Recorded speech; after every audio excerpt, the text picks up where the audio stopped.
کہ محمد الرسول اللہ صلی اللہ علیہ وسلم کا نام لے سکے؟ سوال کرنے والے نے جب بگڑے ہوئے تیور دیکھے تو بات کو بدلنا چاہا کہ میرا یہ مقصد نہیں تھا. تو شیرانی نے کہا میں خوب سمجھتا ہوں، گناہگار تو میں ہوں، تم مجھے کافر بنا دینا چاہتے ہو. اور پھر لکھا ہے ساری رات روتا رہا اور یہ کہتا رہا یہ لوگ اتنے نڈر ہو گئے کہ ہم سے آخری سہارا بھی چھین لینا چاہتے ہیں. آخری سہارا ہے حضرت محمد الرسول اللہ صلی اللہ علیہ وسلم کی ذات اقدس. یہ اس آخری سہارے سے بھی ہم کو محروم کر دینا چاہتے ہیں. اور حقیقت یہ ہے کہ میرے بھائیوں، یہود و ہنود کی سازش بھی یہ ہے کہ ہم سے اس آخری سہارے کو چھین لیا جائے. ہم عزت سے تو محروم ہو گئے، اقتدار سے محروم ہو گئے، خلافت چھن گئی، ہماری طاقت جاتی رہی، ہماری سیاست غیروں کی لونڈی بن گئی، عمل گیا، نماز گئی، روزہ گیا، حج گیا، تلاوت گئی، بہت سی عبادات سے محروم ہو گئے. ایک محبت ہے حضور اقدس صلی اللہ علیہ وسلم کی جو گناہگار سے گناہگار مسلمان کے دل میں بھی موجود ہے. یہ ظالم اس محبت سے بھی ہم کو محروم کر دینا چاہتے ہیں. اور حقیقت یہ ہے کہ یہ محبت اختیاری نہیں ہے. میرا دل کہتا ہے، میرا وجدان کہتا ہے کہ یہ محبت غیر اختیاری ہے، القائی ہے، اللہ کی طرف سے مسلمانوں کے دل میں ڈالی گئی ہے. ورنہ جہاں بہت ساری قوموں نے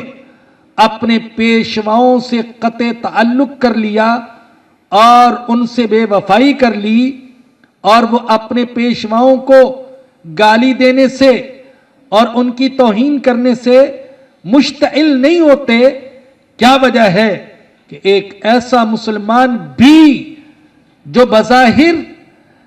دین سے دور ہے اور شعائر دین کی بظاہر تعظیم کرنے والا بھی نہیں، لیکن رسول اللہ صلی اللہ علیہ وسلم کی ناموس کے بارے میں وہ بھی بڑا حساس ہے. اس قسم کے لوگ وہ ہیں کہ جن کے بارے میں مجھے حکیم الامت حضرت مولانا محمد اشرف علی تھانوی رحمۃ اللہ علیہ کا وہ واقعہ یاد آتا ہے کہ جگر مراد آبادی صاحب جو کہ ساری زندگی شراب و شباب کے شاعر رہے اور آخر میں اللہ نے ان کو توبہ کی توفیق عطا فرما دی، لیکن ایک دن دوستوں کے ورگلانے میں آ کر پھر شراب پی لی اور جب نشہ اترا، گناہ کا احساس ہوا تو ساری رات روتے رہے اور توبہ کرتے رہے.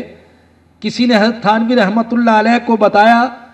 حضرت آج وہ پھر بہکاوے میں آ گیا اور شراب پی لی، مگر جب احساس ہوا تو توبہ بھی کی، گریہ ازاری بھی کی. تو حضرت تھانوی رحمۃ اللہ علیہ نے بڑے پیارے الفاظ ارشاد فرمائے تھے، بہت مختصر سا تبصرہ کیا. فرمایا کہ لگتا ہے دل صحیح ہے جگر خراب ہے. تو بہت سے لوگ ایسے ہیں کہ عمل خراب ہے، جگر میں خرابی ہوگی،